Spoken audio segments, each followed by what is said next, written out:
À présent, nous allons réaliser une petite illustration afin d'appliquer de manière ludique et créative les exercices techniques abordés précédemment.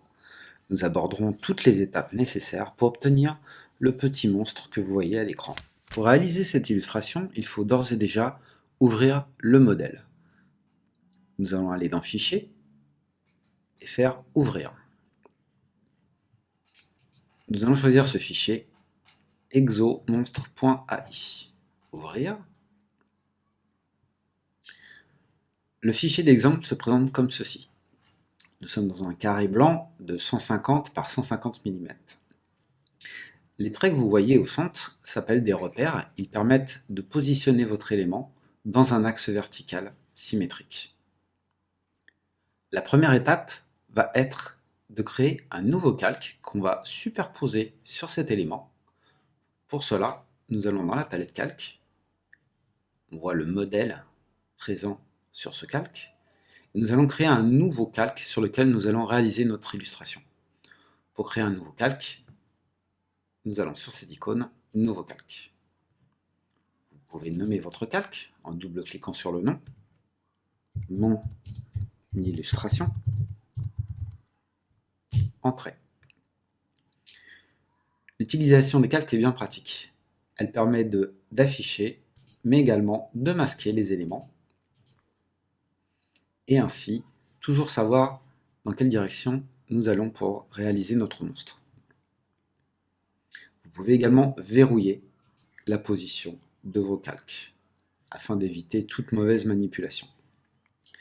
Nous allons laisser le verrouillage sur notre modèle et nous allons nous rendre sur le calque Mon illustration. Avant de commencer à réaliser notre monstre, nous allons récupérer ces couleurs afin de les appliquer sur notre nouvelle forme. Pour cela, j'ai pris l'outil pipette et je vais aller dans la palette nuancier. Je vais cliquer sur Nouveau groupe de couleurs. Je peux nommer ce nouveau groupe, nuancier monstre. OK. Le nouveau groupe est ici. Il ne reste plus qu'à le remplir. Avec l'outil pipette, je vais aller cliquer sur chacune des couleurs dont j'ai besoin. Celle-ci, par exemple, qui apparaît là. Pour la sauvegarder, je clique, je maintiens et je la glisse sur mon dossier. Je répète l'opération sur les autres mauves, celui-ci.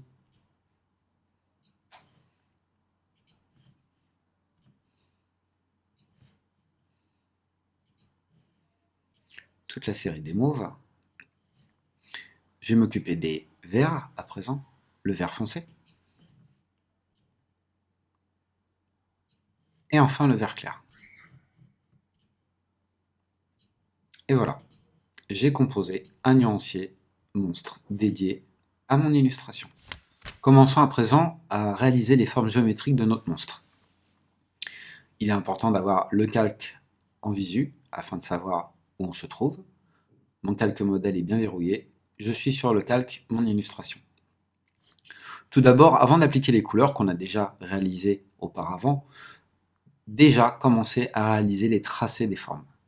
Pour cela, il vaut mieux travailler toujours en trait noir. Là, j'ai un aplat vert que je vais supprimer en cliquant sur 100. Je vais me mettre sur le contour et je vais appliquer un noir. Le noir, c'est une couleur neutre qui est très pratique pour réaliser le début de l'illustration. On revient sur la palette calque. Et là, je vais prendre mon outil ellipse. Je vais faire un cliquer-glisser à peu près de la hauteur du corps du monstre, comme ceci. À chaque fois que vous réalisez une forme géométrique, vous avez ce qu'on appelle des poignées. Ce sont les carrés blancs que vous voyez sur chaque côté de la forme géométrique. Quand on les saisit, on les maintient et on les déplace, on transforme notre forme géométrique. Donc nous allons nous caler sur les largeurs du corps du monstre, comme ceci.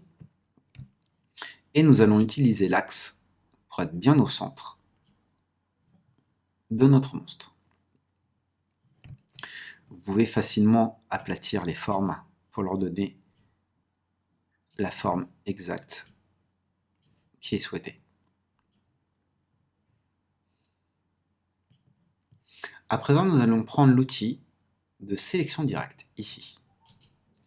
En sélectionnant cet outil, nous allons pouvoir donner cette forme un peu d'œuf, puisque notre monstre, il n'est pas constitué d'un rond parfait.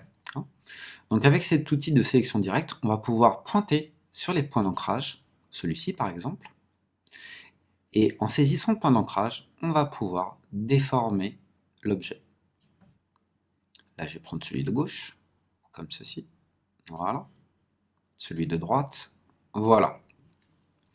Maintenant, tout en maintenant Shift, je vais pouvoir prendre les poignées, celle-ci, pour parfaire la forme de mon monstre.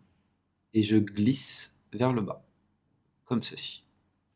Je vais faire la même chose avec le côté gauche, toujours en maintenant la touche Shift. Voilà. Et en cliquant sur le bord du tracé, j'en fais de même avec la poignée du bas. Je maintiens Shift, je clique, je maintiens et je tire. Voilà. On va finir avec la poignée de droite. On maintient Shift, on tire et on lâche. Voilà. J'ai réalisé la forme générale de mon monstre.